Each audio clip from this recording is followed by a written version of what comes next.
Have you ever done a ghost tour? I did a summer internship in London when I was in college, and I went to the Jack the Ripper ghost tour. I think it started when it was dark, probably like 10 o'clock at night, and we walked around different places that were supposedly haunted. The guide was really good at their job. It was very spooky and memorable, and I loved it. This kicked off for me a tradition of sorts of doing ghost tours as I visit various places. So my husband and I did one in San Antonio, home of the Alamo. It was great. I love history, and ghost tours tend to be very historical. You can learn a lot, and even if they are a combination of fact and fiction, there's also a great one up in Seattle, the Underground Ghost Tour. I've done ghost tours in a lot of places, but I must admit I've never actually done a ghost tour here. Isn't that always the case? That we explore our hometowns less than we explore places that we're visiting. So when I was in high school, I grew up here. We used to sneak into a building called the hospital over by the fort. My group of friends, we were very good kids, goody two shoes, no partying, nothing like that. So I guess that this is how we got our kicks. Anyways, the rumor was that this abandoned hospital building had a tunnel underneath it, because from my memory, it was on the west side of the I-5. And apparently there was a tunnel underneath it going over to Fort Vancouver, and it was used back in the pioneer days, and I don't remember the whole story. But maybe I could find out, because it looks like Fort Vancouver has a ghost tour now. It is called the Spirit Tales of the Vancouver Barracks, and this walking tour takes place at the Vancouver Historic Barracks. Regularly scheduled tours run July through Halloween and by special appointment year round. And I've included the tour information and website on the handout, so you can get there by using the link in the description to request that handout. The Vancouver Barracks was founded in 1849, and members of the United States military served there until 2011. In those years, thousands of service members, their families, civilians, and prisoners walked its grounds. In over 150 years, they left their mark on the land and the buildings, leaving behind many memories. So, stories have grown up about the Vancouver Barracks, stories of loneliness, fear, tragedy, all part of the darker aspects of military life. So, whether you believe in ghosts or not, you will be interested in the stories of the Vancouver Barracks' past inhabitants. Another spooky event going on in Vancouver area this October is called the Cinema of Horrors. It's a drive-in movie theater.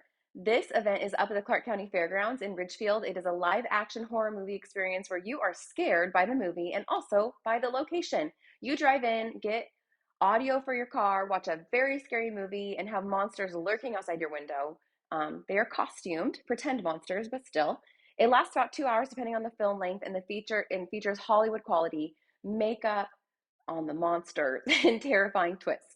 I have no idea what they mean by that, but I believe them when they say it's terrifying. The website itself looks very scary. The next one is called Campfire Tales, Bride of Kuvenstein. I had never heard of this. Apparently, we have a few local historians who are getting together at a series called Campfire Tales and sharing history with the community. I love this. Man, this is why I love having this YouTube channel. I learned so much more about my own area by sharing this info with all of you. This event is not recurring. It only happens once in October. And this year it's October 20th. So you'll just need to watch their website when you're in town and see if you can make it to an event when they do another one. So this month's Campfire Tales, as I said, it's coming up. It's on October 20th at Kiggins Theater.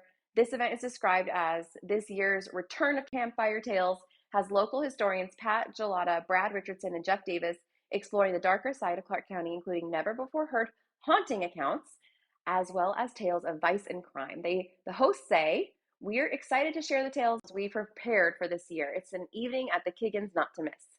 Did I mention that the Kiggins Theater is also reported to be haunted? Another spooky opportunity I'll share with you is referred to as Halloween on Franklin. This is a local homeowner who has been providing Halloween thrills for 37 years. He has decked out his house, sidewalk, roof, all of it in terrifying things, and dares anyone who is brave enough to come on by. He has actually bought 2 additional lots in his neighborhood to have this like just crazy elaborate display. I am definitely taking my kids to see this. There was an article featured about him on a local news station, and the link to that is in that handout that you can get by using the link in the description. Okay, the list goes on, but I have to stop somewhere. The last one I'm going to talk about is Oaks Park Scare Grounds, because it does indeed look super spooky. I don't think I'm going to do this one. I like things that are scary because they are obviously fake, and I feel like this one is like playing with that line where it might feel too real.